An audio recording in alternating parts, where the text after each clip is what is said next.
Hello, this is Missy Amburgey, and I am planning to be an academic advisor one day, and so that's what I chose to do a study over my professional identity presentation. An academic advisor assists students with maintaining their grades. They help undergraduate students select courses and fulfill requirements for certain degrees or whatever they're going after. They work with students to settle on an academic framework that fits with their career interests and goals.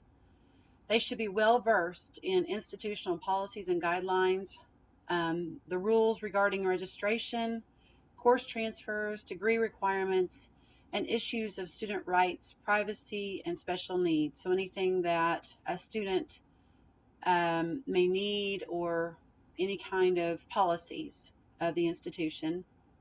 Advisors need to have the ability to create a good rapport with students and to definitely be able to communicate effectively with other university employees. The steps to becoming an academic advisor is receiving your bachelor's degree in a related field, such as counseling, psychology, or education. There are other degrees that you can get, like in mathematics, and if you're wanting to help like in a certain field in that area.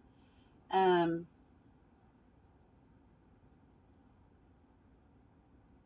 it also suggested to take relevant electives within the time frame of the degree. Two, develop work experience to develop computer organization and communication skills, to learn campus policies and educational laws. Maybe you may benefit from experience in other positions, like such as an assistant, just to get the experience and be ready to go when you do actually get the degree and to work as an academic advisor.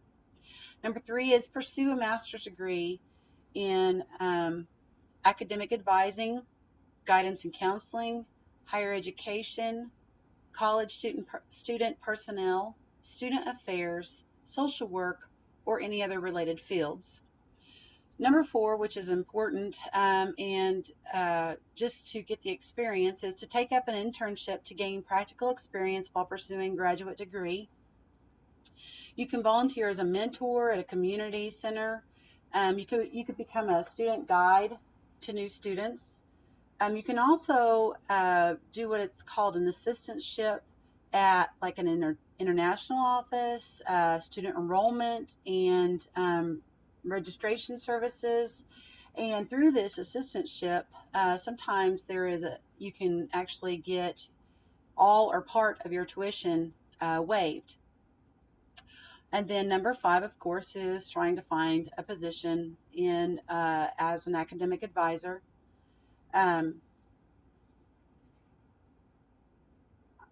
Sometimes in here it actually, well, or what I've been told is it's also good to begin as an advisor at maybe at a high school level, and then to work up to like a counselor in a college or university.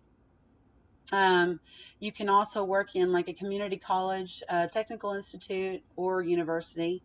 And also I was advised that it was good to pick a specialty area of advising, such as like advising athletes, students with special needs, international students, multicultural, any kind of thing where you're going to do a specialty just to make you more valuable. Keeping current in the field of academic advising. This was some of the things that I read and was told was to develop skills through work experience and continued education, to develop academic programs that students could be in, conduct research, attend professional conferences, especially like through like becoming an active member of professional organizations. And these are just a few. The National Academic Advising Association, ACPA, which is the College Student Educators International, NASPA, which is the National Association of Student Personnel Administrators, and then the Association for Christians in Student Development, which is ACSD. Now, of course, I said these are just a few that you could, and there were other things that kind of were more of a general that you could become a part of also. Issues that academic advisors face. Some of the things that we need to be aware of are scheduling procedures, registration procedures, and degree requirements. You also can be expected to function as a career counselor or even be a referral service to certain things if a student is needing to complete some hours in, volunteer in certain hours or community work or whatever. It also was recommended to me to keep an accurate record of advising sessions just in case there's future disputes or to protect yourself against claims that may arise. Similarities and differences of other student development professionals. I didn't have a lot of this, but similarities was, of course, working directly with students. Also, just in any kind of these positions, professional development is very important, and keeping current in the field, whatever field you're in. Of course, knowing your institution's policy and guidelines, no matter what area you're in. And then, of course, knowing ethical principles and standards so that you're not crossing that line that you shouldn't be, and knowing when your part lets off and ends and where another one begins. The biggest differences I saw between an academic advisor and other student development professionals is dealing with students in a different light, such as creating activities, like an activities counselor or something like that. A residential counselor or residential services would deal with housing issues. Then people in financial aid would deal with the financial aid needs. And then other things like disciplinary actions would be the responsibility of others.